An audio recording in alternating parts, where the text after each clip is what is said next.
Hello everyone, welcome back to our YouTube channel online science अब। तो मैं हूं सचिन और आपके बीच लेके आ चुका हूं हिंदी का 20 प्रश्न जो आपके एग्जाम में ऑब्जेक्टिव में सहायता करेंगे। तो चलिए पहले प्रश्न की ओर चलते हैं। बुढ़ापे में इंसान बिल्कुल बच्चा बन जाता है, इस वाक्य में बुढ़ापे कौन सी संज्ञा है? तो इसमें आपका हो जाएगा ऑप्शन सी, बिल्कुल राइट आंसर होगा ऑप्शन सी, भाववाचक संज्ञा। तो चलिए अगले प्रश्न की ओर चलते हैं। विशेषण के मुख्यतः कितने भेद हैं? आपको विशेषण के भेद बताने हैं, तो इसमें भेद आपका हो जाएगा 4, यानी ऑप्शन ए राइट आंसर होगा। विशेषण के मुख्यतः 4 भेद हैं। चलिए अगले प्रश्न की ओर चलते हैं। आपने क्या खाया है, इस वाक्य में क्या कौन सा सर्वनाम है? आपको सर्वनाम पहचानना है, आपके पास ऑप्शन 4 हैं। तो चलिए इसका सही आंसर हो जाएगा ऑप्शन सी, प्रश्नवाचक सर्वनाम। क्या प्रश्नवाचक सर्वनाम है? चलिए अगले प्रश्न की ओर चलते हैं। भविष्य काल के कितने प्रकार हैं? भविष्य काल के प्रकार आपको बताना है।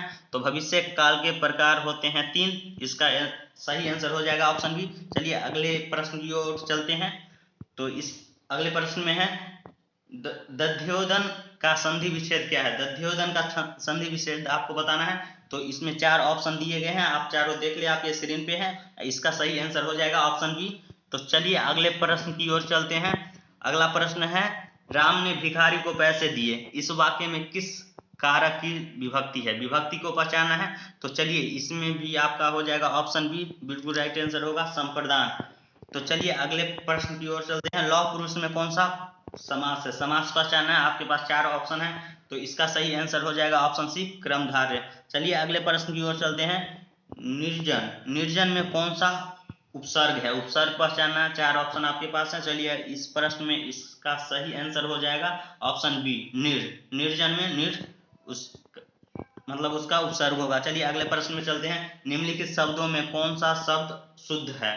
शुद्ध शब्द को आप पहचानना है, आपके पास 4 शब्द हैं, आपके स्क्रीन पे दिखाई दे रहे होंगे। इसमें शुद्ध कौन है उसको पहचानना है। तो इसका सही आंसर हो जाएगा ऑप्शन सी, ऑप्शन सी शुद्ध है, बाकी सब में गलतियां हैं। चलिए अगले प्रश्न पे चलते हैं। क्वेश्चन नंबर 10 पे आ चुके हैं। यदि ए के बाद कोई भी भिन्न स्वर आए, यदि ए के बाद कोई भी भिन्न स्वर आए तो ए किस में परिणत हो जाता है? आपको बताना है कि यदि ए के बाद कोई भी स्वर आए तो ये किस में परिणत हो जाता है। तो इसका सही आंसर होगा ऑप्शन बी। चलिए अगले प्रश्न की ओर चलते हैं। निम्नलिखित वाक्यों में कौन सा वाक्य शुद्ध है? इसमें आपको वाक्य में शुद्ध वाक्य को चुनना है, 4 ऑप्शन है, 4 वाक्य हैं, इसमें शुद्ध कौन है आपको बताना है। तो इसका सही आंसर हो जाएगा ऑप्शन ए, आपके दर्शन कब होंगे। चलिए अगले प्रश्न की ओर चलते हैं। हाथ साफ करना मुहावरे का सही अर्थ क्या है? हाथ साफ करना मुहावरे का सही अर्थ होता है चोरी करना, यानी ऑप्शन डी, ऑप्शन सी बिल्कुल राइट हो जाएगा। चलिए अगले प्रश्न की ओर चलते हैं। निम्नलिखित शब्दों में कौन सा शब्द शुद्ध है? इसमें भी आपको शुद्ध शब्द पहचानना है और आपके पास 4 ऑप्शन है।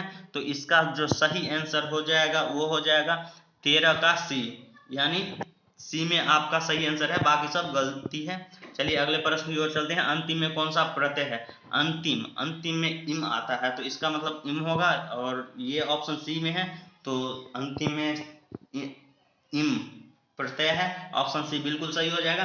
चलिए अष्टाध्यायी, अष्टाध्यायी में कौन सा समास है? अष्टाध्यायी में कौन सा समास है? समास पहचानना है। तो इसमें हो जाएगा द्विगु, क्योंकि नंबर से शुरू होने वाले समास में द्विगु लगता है, आपको पहले से पता होगा। तो अष्टा है तो 8 का चर्चा है, इसका मतलब तो अष्टाध्यायी में द्विगु समास होगा। अगले प्रश्न की ओर चलते हैं। भारत में बेरोजगारी का एक प्रमुख व अप्रत्यक्ष कारण क्या है? भारत में बेरोजगारी का एक प्रमुख व अप्रत्यक्ष कारण क्या है? तो इसका सही आंसर होगा ऑप्शन सी, जाति प्रथा। जाति प्रथा बेरोजगारी का कारण है। चलिए अगले क्वेश्चन की ओर चलते हैं। पेड़ का कमरा किसकी रचना है? आपको बताना है पेड़ का कमरा किसकी रचना है। तो इसमें सही आंसर होगा ऑप्शन ए, विनोद कुमार शुक्ल की। चलिए अगले प्रश्न की ओर चलते हैं। बी आर नारायण ने किस कहानी का अनुवाद किया? किस कहानी का अनुवाद किया था बी आर नारायण ने, आपको ये बताना है। तो इसका सही आंसर हो जाएगा दही वाली मंगम्मा, यानी ऑप्शन बी करेक्ट आंसर होगा। अगले प्रश्न की ओर चलते हैं। काव्यत्री अनामिका का जन्म कब हुआ? काव्यत्री अनामिका का जन्म कब हुआ? आपके पास 4 ऑप्शन है और आप इस ऑप्शन में से देख के बताइए सही आंसर क्या है। इसका सही आंसर होगा ऑप्शन ए, 1961 ईस्वी। चलिए अगले प्रश्न की ओर चलते हैं। धनानंद की भाषा क्या है, धनानंद की भाषा को जानना है, मतलब बताना है इसमें। और आपके पास चार ऑप्शन है, इसका भी सही आंसर होगा ऑप्शन बी, ब्रज भाषा।